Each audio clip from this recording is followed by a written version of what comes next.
Good afternoon, everyone. Yes, thank you for being here. And whether you're here in person or you're watching later online, what we want you to know is this.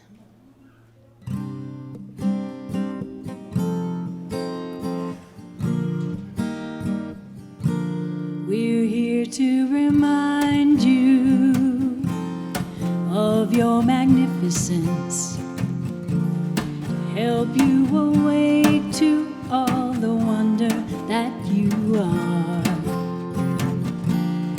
We long to show you all the joy you're worthy of. We're here to remind you how much you're truly loved.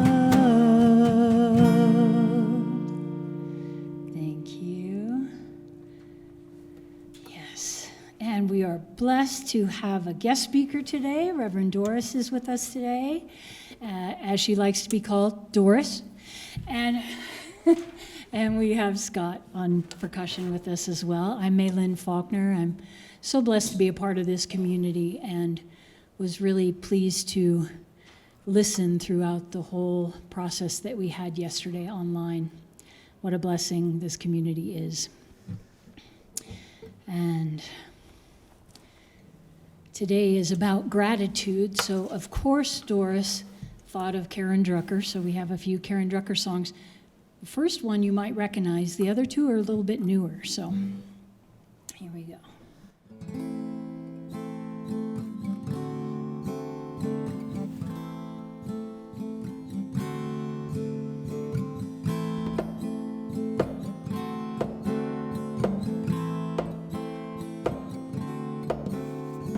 Thank you for this day, Spirit, thank you for this day.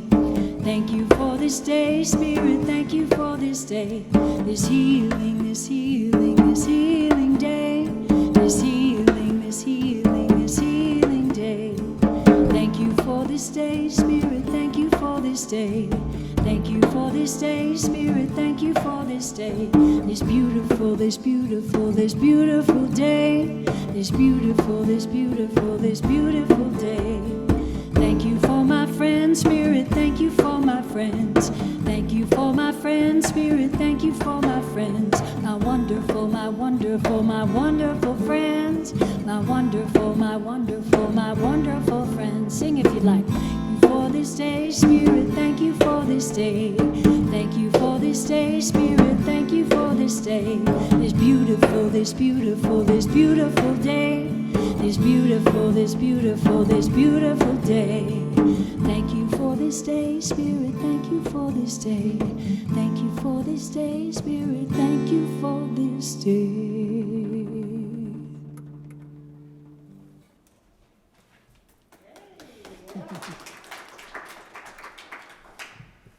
Here at Unity on the Avenue, we are a radically inclusive community that welcomes all people, all gender identities, and all relational orientations. Wherever you are on your path, including those not on a faith path, you are blessed, you are loved, you are lovable, and you are welcome here. For more details on our upcoming events, go to our website or check the newsletter. We also invite you to take photos of the slides.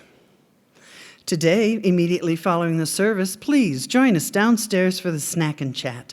All are welcome and light refreshments are supplied. Let's see.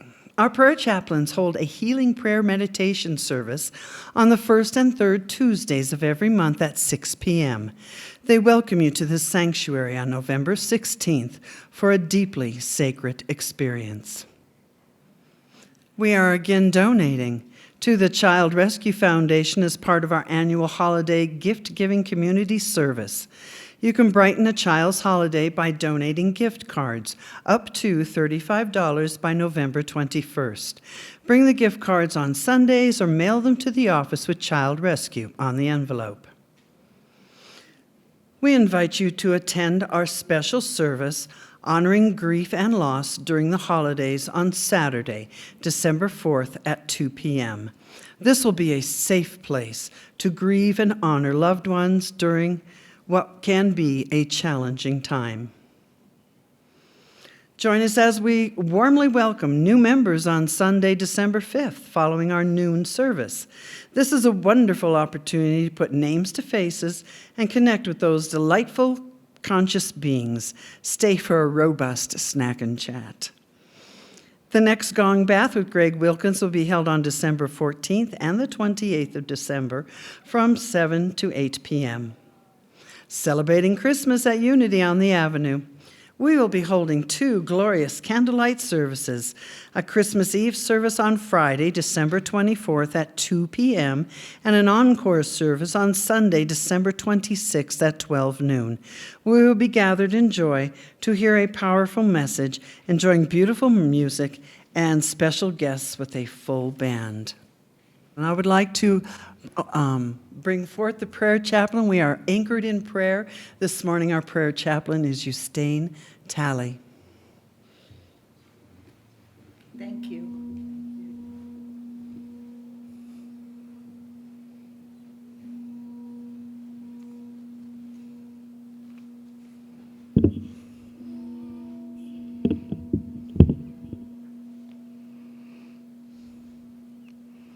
Good morning. I'd like you all to just be comfortable where you are in your seats. Take a deep breath, and as Doris suggested, let go of everything that has happened this morning. Just let it go and let it fly away while we are here now together in community. So, beloved, let us just look at our heart center with our inner eye. Look at it and see it filled with love. Love that we can experience, love that we can share, and love that we can give to another. To another through prayer, through acts of service. We are so grateful to be a part of this community. We are so grateful to have all of the relationships that we have that fulfill us at different parts of our life. We're grateful for all of the spiritual insight and guidance we receive through this center.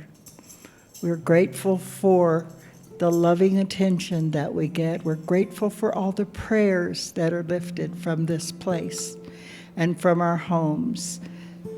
We are just grateful. And as we enter into the spirit of this grateful month, we give thanks for all that we have, for all that we receive, and for all that we give. We take a moment to realize this.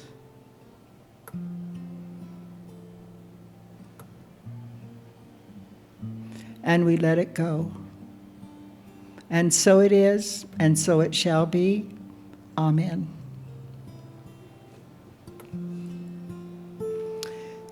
So now I would like for us to share in our statement of faith, and let us share. There is one power and one presence in the universe and in my life, God the good, omnipotent. And so it is.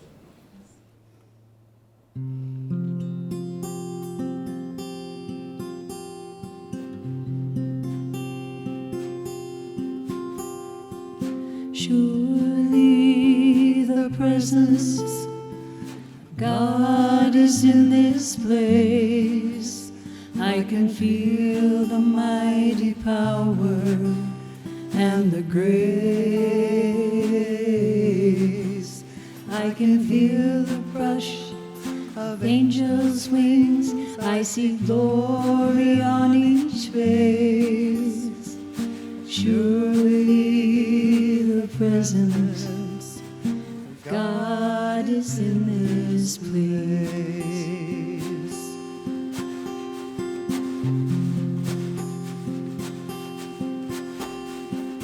Surely the presence of God is in this place.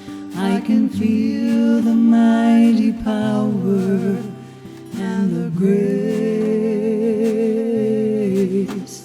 I can feel the brush of angels' wings. I see glory on each face. Surely the presence of God is in this place.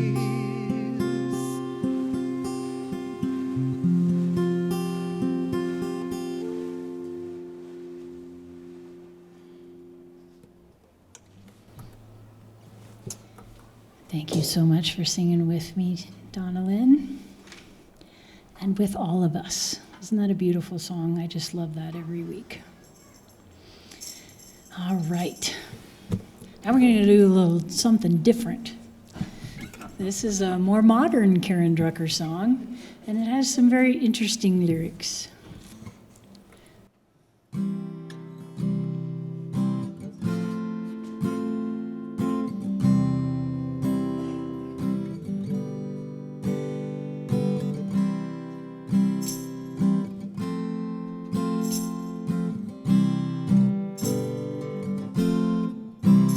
Too blessed to be stressed. I'm too grateful to be hateful. I'm too blessed to be pissed. I'm too blessed to be stressed. I'm too blessed to be stressed. I'm too grateful to be hateful. I'm too blessed to be pissed. I'm too blessed to be stressed. Not gonna let it get me down. Not gonna let it push me over. Not gonna let it run me around, 'cause I know the truth. I'm blessed to be stressed. I'm too grateful to be hateful. No, I'm too blessed to be pissed. I'm too blessed to be stressed.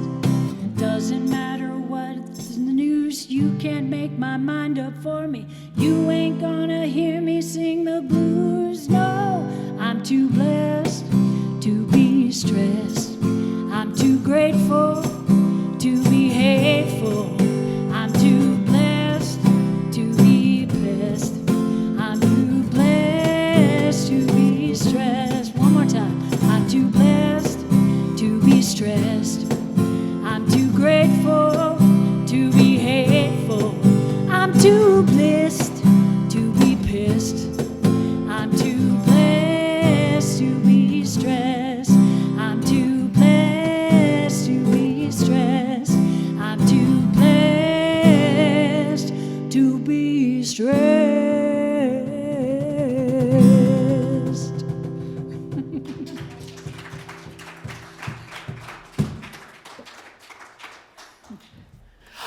Awesome. Thank you.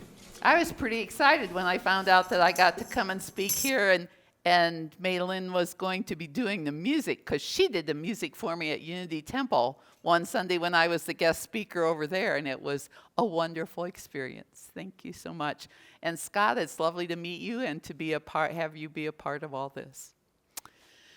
So months ago, Reverend David asked me if I would be willing to speak today, which I thought was awesome, because I always enjoy coming to this room, this congregation, this place. You are a wonderful bunch of people, and I enjoy being with you. So, those of you who've been with me before know that you have got to talk to me, or it's going to be a very, very, very long service. And so can I have that microphone, and can I have it on for a minute? I'll give it back to you. And you all can get prepared, because I'm going to come and ask you questions. And if you don't play, it's going to be so quiet in this room. Huh. Oh, yeah. Thank you. Living in a state of gratitude. When do you think about saying thank you? Somebody's ready to talk. But when? Under what circumstance? Under all circumstances. For me, under all circumstances. I love specific answers. Bzzzt.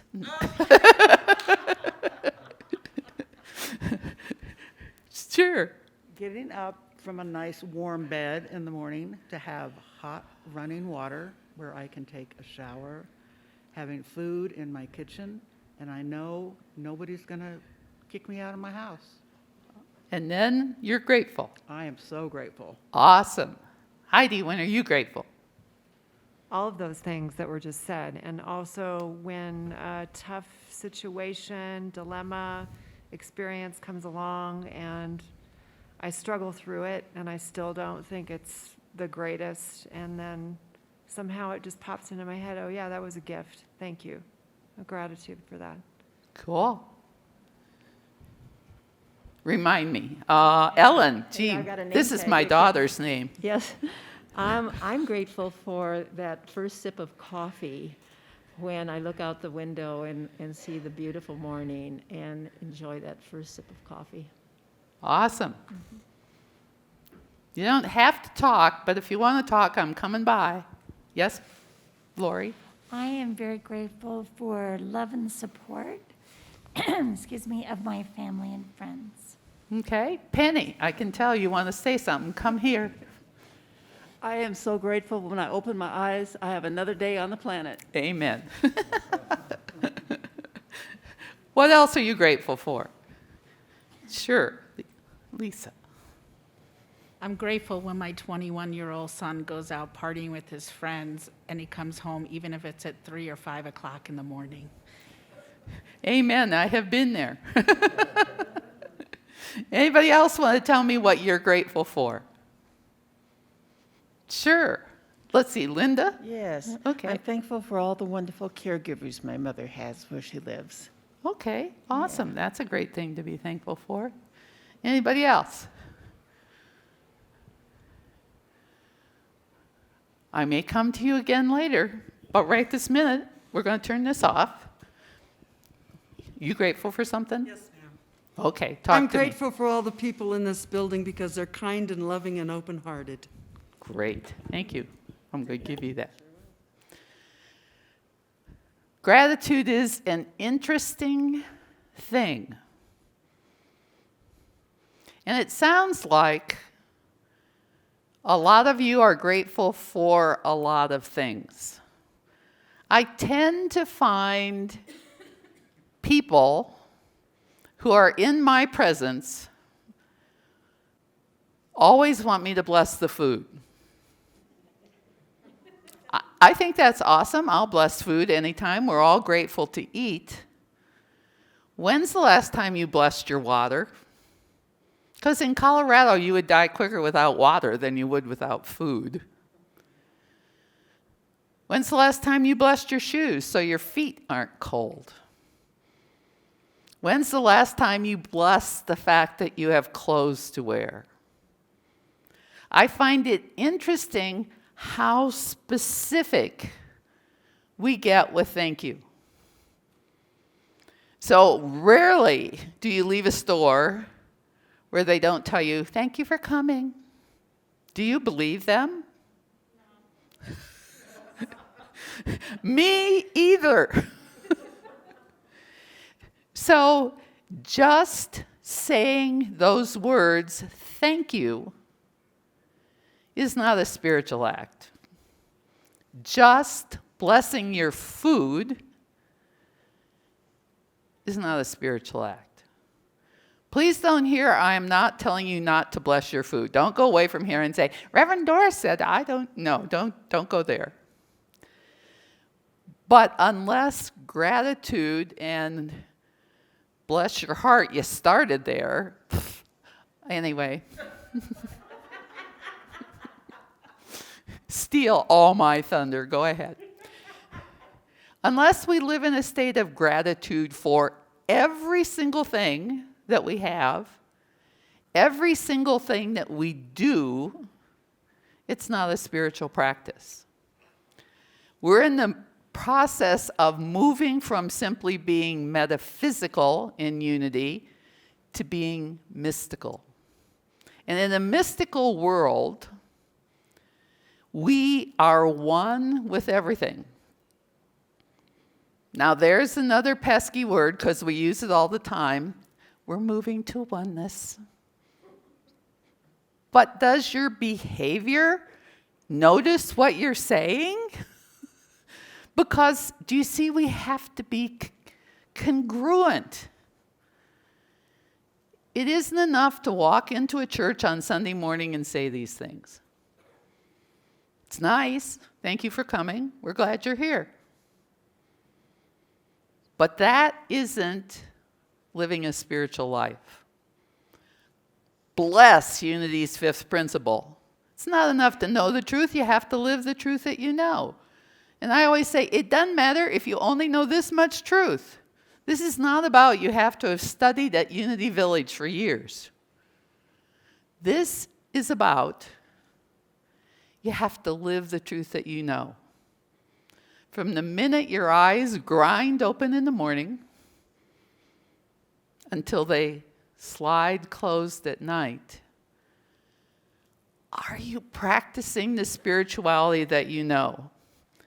One of the interesting parables in the Bible that Jesus taught that has to do with gratitude comes from Luke 11:19.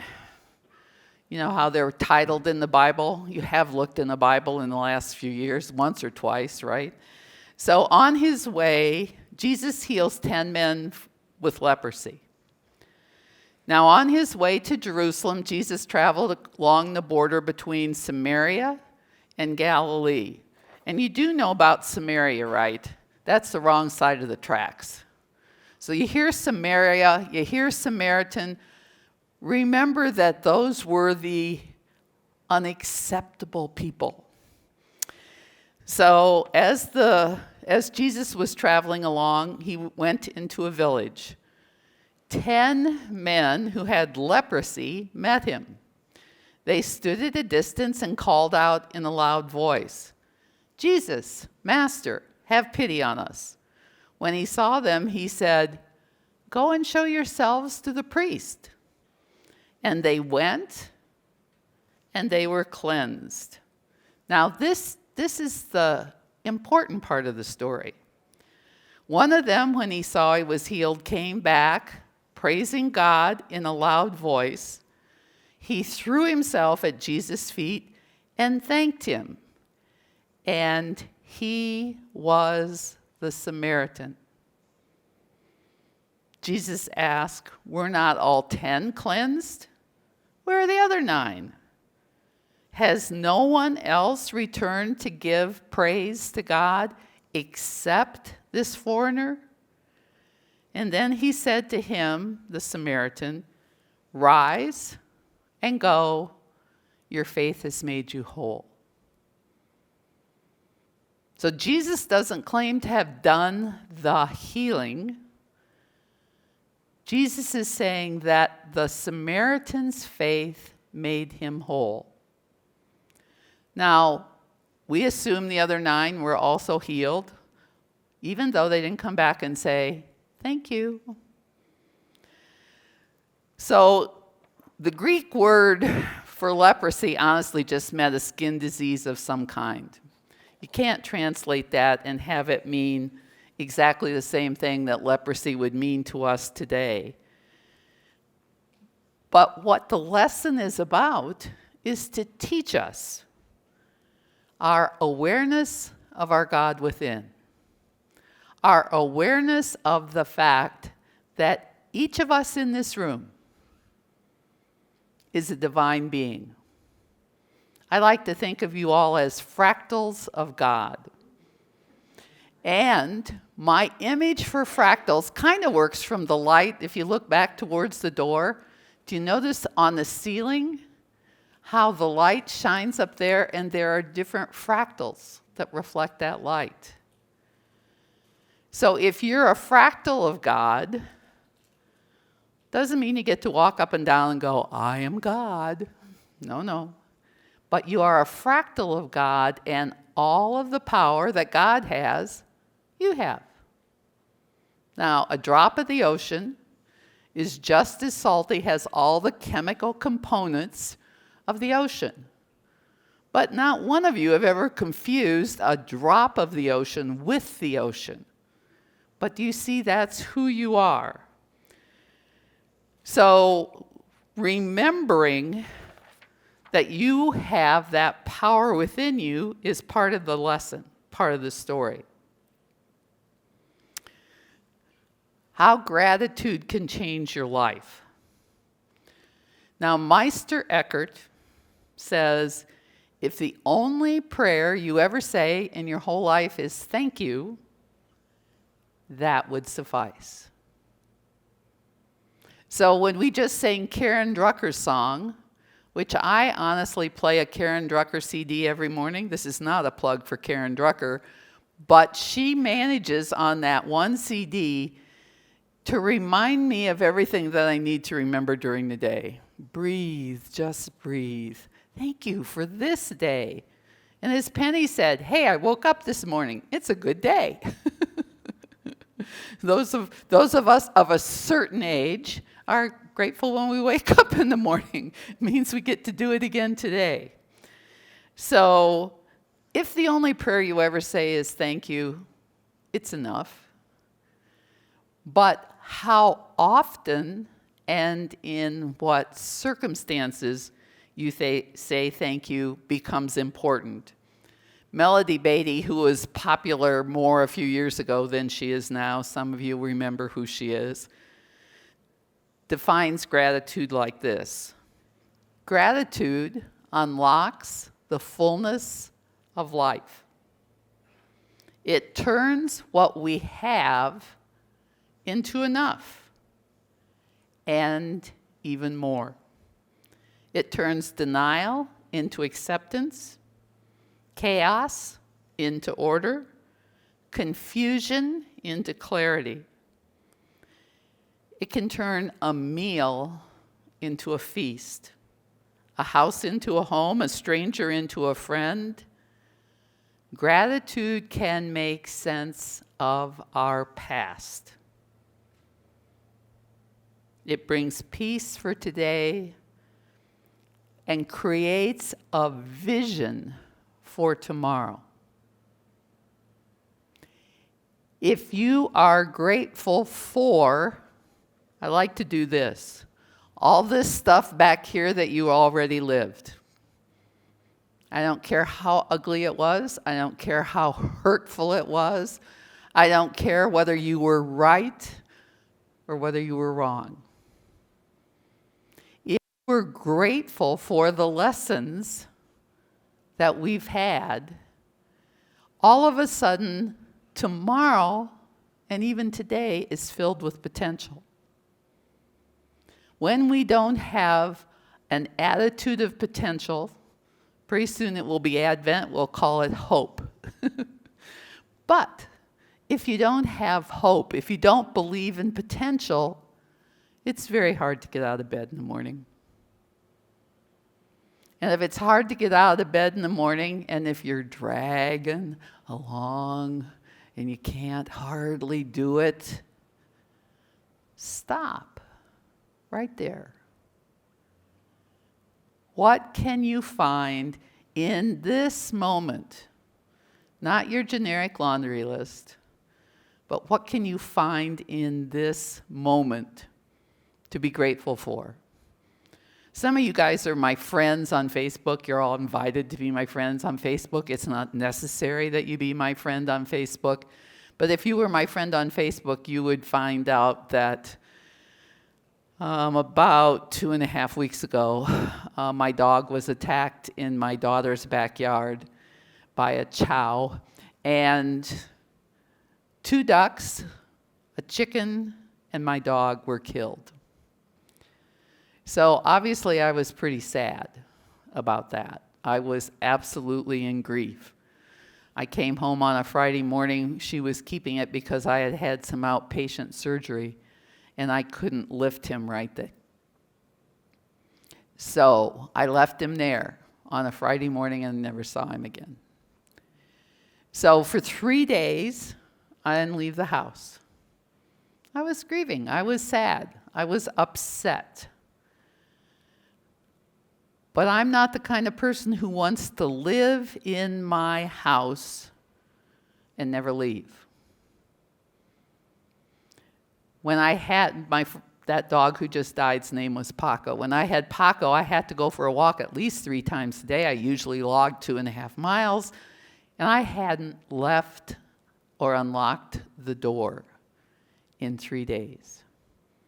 Now, I could be grateful that I went for a walk with Paco, but could I actually make myself walk out the door by myself without a dog at the end of the leash? I finally managed to take a walk by myself and decided this doesn't work for me. I'm going to get another dog. Now, there is an appropriate time to grieve. I did not really fulfill that time. But selfishly, for my own health, I got a rescue dog from Longmont. I now have an 11-month-old puppy, who, trust me, is still a puppy, named Julio. Julio came to me named. I probably wouldn't have chosen that name, but I'm growing to like it, and I love to say it, Julio. So Julio and I go to walk for walks now. I'm very grateful that I could adopt a rescue dog. I'm very grateful that he is exuberant. I'm very grateful that he wants to go on lots of walks. So I could have continued to grieve. I could have been really angry at Elle's neighbor, whose dog dug under her fence into a backyard full of chickens and 2 ducks and a dog. I could have been really angry at her. I could have pouted about that for months. Now, I'm not some Wonder Woman. Don't ever put me on a pedestal. I prefer never to go up there. It's too much trouble being on a pedestal. But if I don't practice, if I don't live the truth that I know, it doesn't work. It's a pesky part of being a unity person. You know, if we just believed that the devil made us do it, life would be so easy. It's not my fault. But then we would be victims. We are not victims. We are victorious. We are grateful. We know who we are. Whole and perfect divine beings. Each and every one of us. Everyone outside this door is also a whole and perfect child. A divine being. The challenge is some of them don't know it. That's our job, you know, to model how it's different when you know who you are. That's what each of us are in this room. I don't know the name of new models, but, you know, we aren't Twiggy, we aren't Cheryl Teagues, we aren't, you know, list the new models that you might know. Not that kind of a model. But when I was growing up in a Baptist Sunday school, I learned this phrase. What you are speaks so loud that the world can't hear what you say. They are looking at your walk, not listening to your talk. They're judging by your actions every day. You guys are models, and that is your opportunity. So research will show you the value of gratitude. There were 2 psychologists, Michael McCullough of Southern Methodist University in Dallas, Texas, and Robert Emmons of the University of California at Davis, and they wrote an article about an experiment that they created on gratitude and its impact on well-being. The study split several hundred people into 3 different groups, and all of the participants were asked to keep diaries. The first group kept a diary of the events that occurred during the day without being told specifically to write about either good or bad things, just write about your day. The second group was told to record all of their unpleasant experiences. And the last group was instructed to make a daily list of things for which they were grateful. The result of the study indicated that daily gratitude exercises resulted in a higher reported level of alertness, enthusiasm, determination, optimism, and energy. In addition, those in the gratitude group experienced less depression and less stress, and they were more likely to just randomly help others. They exercised more regularly and made greater progress towards achieving personal goals. Receiving and giving gratitude. Thank you. Just thank you. Thank you for opening the door for me. Thank you for bringing me a glass of water. Thank you for being with me in prayer. Thank you for showing up this morning so I didn't have to speak just to Ken. Thank you. Just thank you. So Charles Fillmore, co-founder of Unity, writes, "The highest form of prayer is to open our mind and quietly realize that the one omnipresent intelligence," so the one omnipresent intelligence you can also call God, the universe, spirit, doesn't really matter which word you pick to describe the energy that is a part of us all, knows our thoughts and instantly answers even before we've expressed our desires. This being true, we should ask, and at the same time we ask, already give thanks that we have received. Asking and giving thanks at the same time. It's why when you look at the fourth principle of unity, it's about affirmative prayer. We pray knowing that we already have what we're praying for. We've already been given everything. But we have to move ourselves into alignment with what we want. We have to actually believe it. When you pray, and it's a Santa Claus list, God, please give me X, Y, Z, W, P, Q, T. Do you already believe you have all those things? Can you at the same time say thank you for what you're praying for because it's already yours? See, that mindset is very difficult for us to adopt. Most of us were not raised in homes that taught us that kind of a mindset. And so for us to change becomes work. We have to consciously choose to do that. Now, back in the 20s, and if you think we've been living through a tough time, would you like to live through the Depression? The Dust Bowl? World War I or II? So Charles and Myrtle Fillmore were working at the village. The village already existed. They called it Unity Farm back then. But Charles noticed that people were not expressing gratitude. They had a long list of things they prayed for. And so Charles developed, he called it God's Thank Account.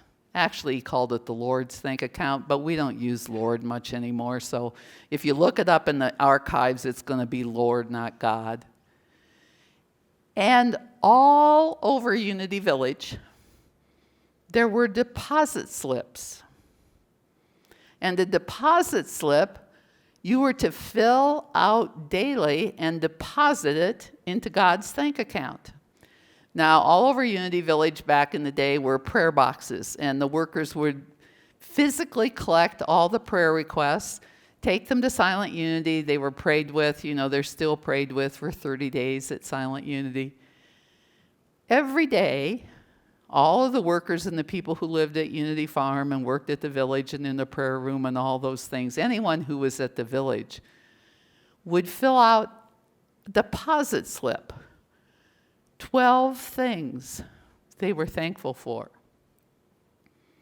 If you think about the 12 powers, Charles was pretty attached to 12 because there are 12 disciples.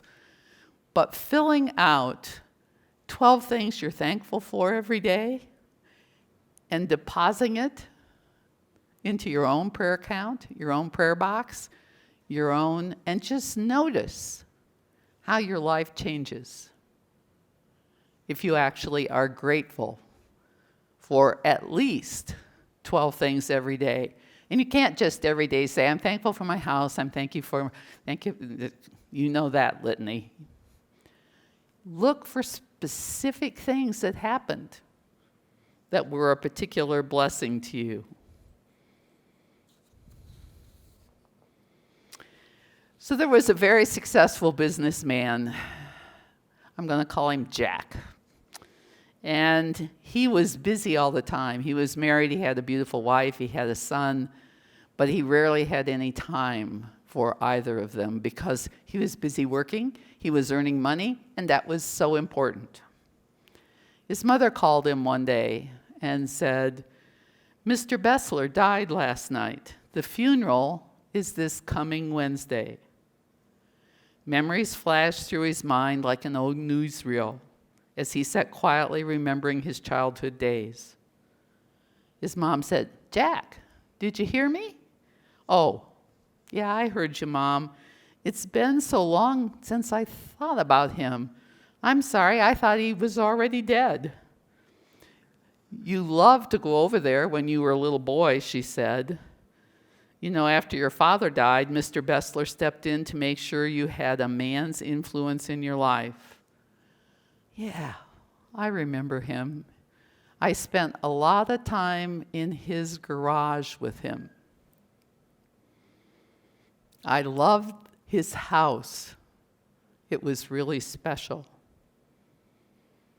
I wouldn't be in the business I'm in or as successful as I am if he wouldn't have spent that time with me. He taught me carpentry. You know, Mom, I'll come home and go to the funeral. As busy as he was, he kept his word. He arrived. Most of Mr. Bessler's friends were dead. It was a small funeral and unremarkable. Before he returned home, his mom had the key to his house, and so they stopped in. Standing in the doorway, Jack paused for a moment. It was like crossing over into a different time and a different dimension, a leap through space. The house was exactly as he remembered it. Every step into the house held lots of memories. Every picture, every piece of furniture, and then Jack stopped suddenly. What's wrong? His mom said. The box is gone. What box? Said his mom. He had this small gold box that he kept locked on top of his desk. I must have asked him 1,000 times what was in it, and he always said, the thing I value most. And it's gone. So Jack went on home and didn't really think any more about it. In about 2 weeks, he got a package in the mail. No one was home. So he got a notice that said, stop by the main post office and pick up a special package that is there for you. So the next day, Jack stopped at the post office, picked up the package. The box was old. It looked like it could have been mailed 100 years ago.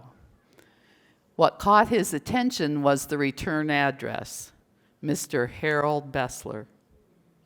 He took it to his car and opened the box. Inside was the gold box. With his heart racing and tears in his eyes, he opened the box. Inside, he found a beautiful gold pocket watch. Inside, he found these words engraved. Jack, thanks for your time. Harold Bessler. You see, the thing he valued most was the time that Jack had spent with him. He held the watch for a few moments. He called his assistant and told her to cancel all of his appointments for the next 2 days. Why? Janet asked his assistant, and he replied, I need to spend some time with my son.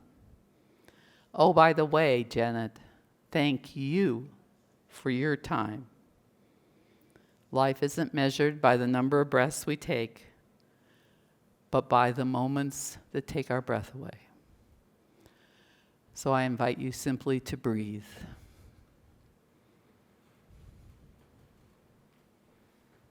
Allowing yourself to move into the energy of your heart.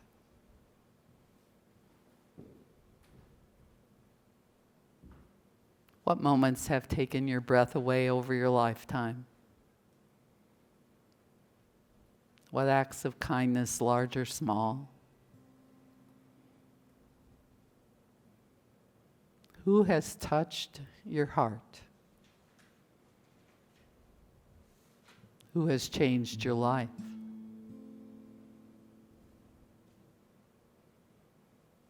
Do they know how much they've meant to you?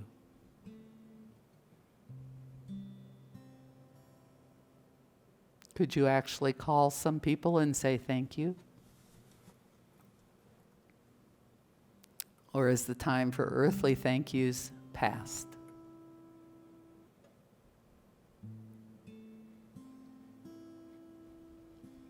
Breathing into those that have loved you, that have cared about you, that have touched your life.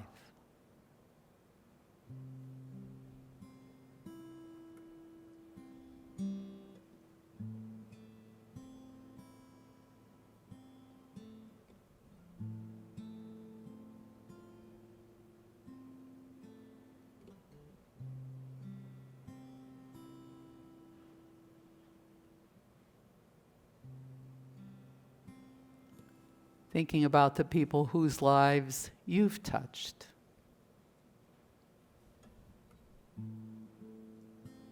The large and small acts of love.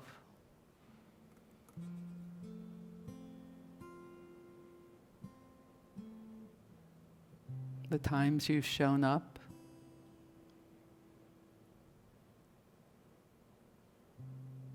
The times you sat by someone who was ill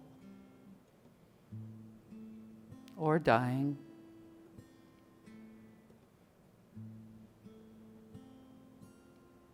The kitten you rescued.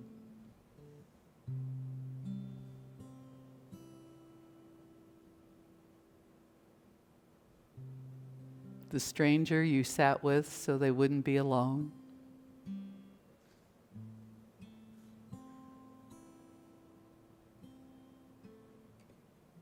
Large and small acts of kindness that require only your time, only your attention, and only your love.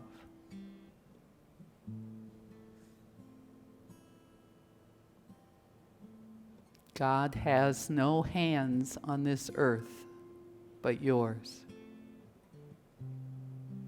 No feet, no lips, no arms to hold someone.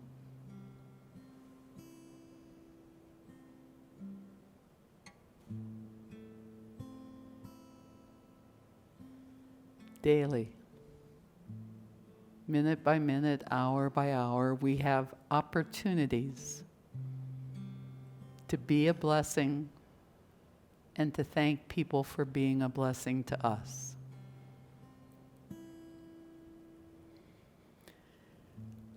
And we are filled with gratitude for that truth.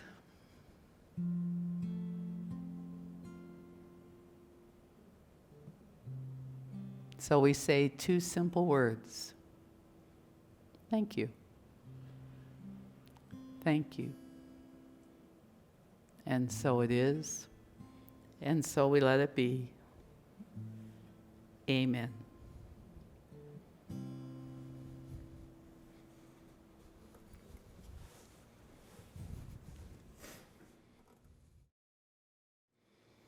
Why do we give? Do we give to get? I hope not. Do you give because it gives you great joy?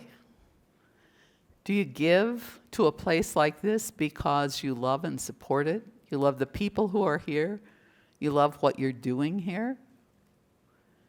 Think about your giving and be grateful that you have an opportunity to give. It's a trick. Lots of ways for you to give. So symbolically hold your gift and join in our offertory blessing. Divine love, through me, blesses and multiplies all that I am, all that I have, and all that I give, and all that I receive.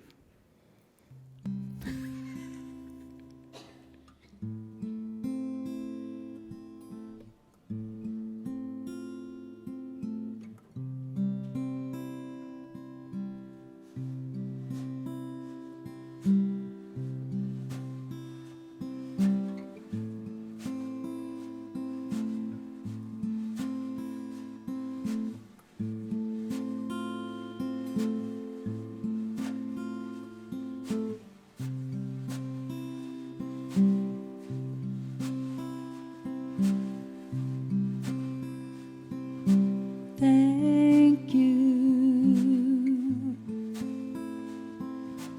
Thank you.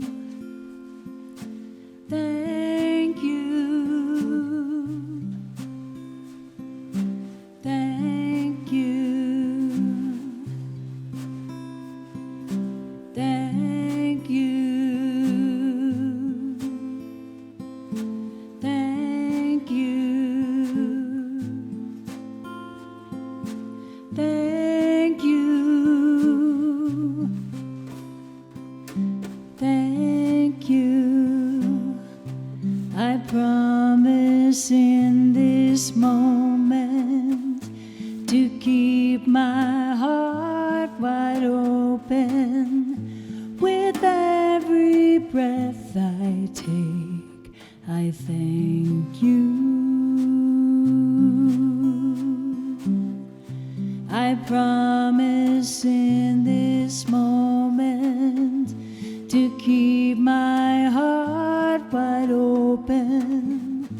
With every breath I take, I thank you.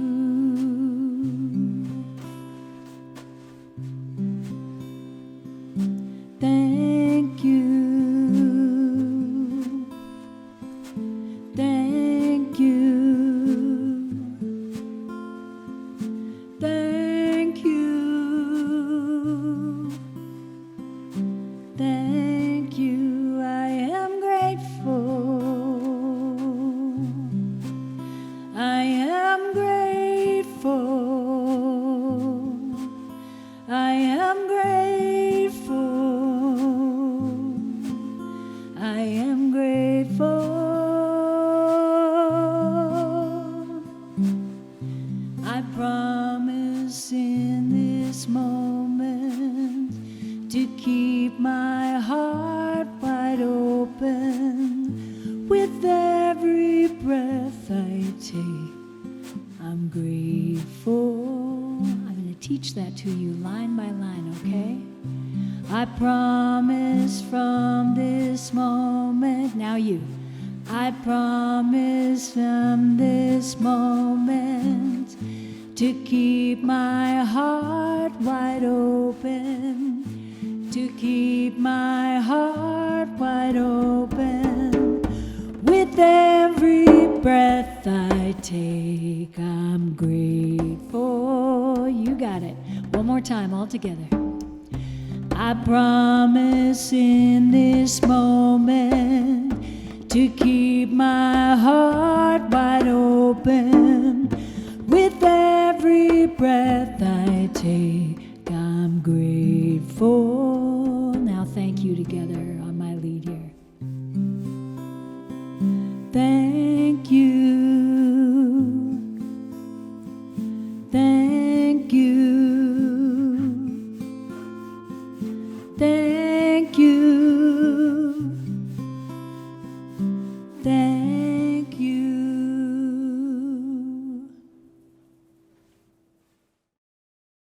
So, when it comes to running a place like this, it's really helpful to the budget if they know how much money they have to count on. And we create words for this in ministry. I have done this before back in Cincinnati, Ohio, and we're going to call this commitment giving. You might have been in a church where they ask you to pledge, you may have done, but you have to sit in the board's chair. And knowing how much money you have to run the church helps. So if you make a commitment to give whatever fits within your budget on a regular basis, you're just making their job easier, and you want to make their job easier because you're grateful to the board for all that they do. So you might want to consider that possibility and plan for that. I think they have some forms you can fill out. Consider that possibility. So now we're going to do the children blessing. And now we offer a blessing for the children of our community and our children in the world. Together, you are loved, special, and important. We see you and bless the divine being that you are. So, we know our children are divine beings. Guess what? That requires that you know that you are a divine being because you're their parents. Okay. All right. So let's repeat our prayer for protection. And I'm familiar with this version, so here we go. The light of God surrounds me. I am the light. The love of God enfolds us. I am the love. The power of God protects us. I am that power. The presence of God watches over us. I am that presence. Wherever we are, God is, and all is well. Go in power and go in peace. Thank you. Thank you. Thank you. Thank you. Sing with. I promise in this moment to keep my heart wide open. With every breath I take, I'm grateful. I promise in this moment to keep my heart wide open. With every breath I take, I'm grateful. And let's leave it with thank yous. Thank you. Thank you. Thank you. Last one. Thank you. Thank you all for being here today.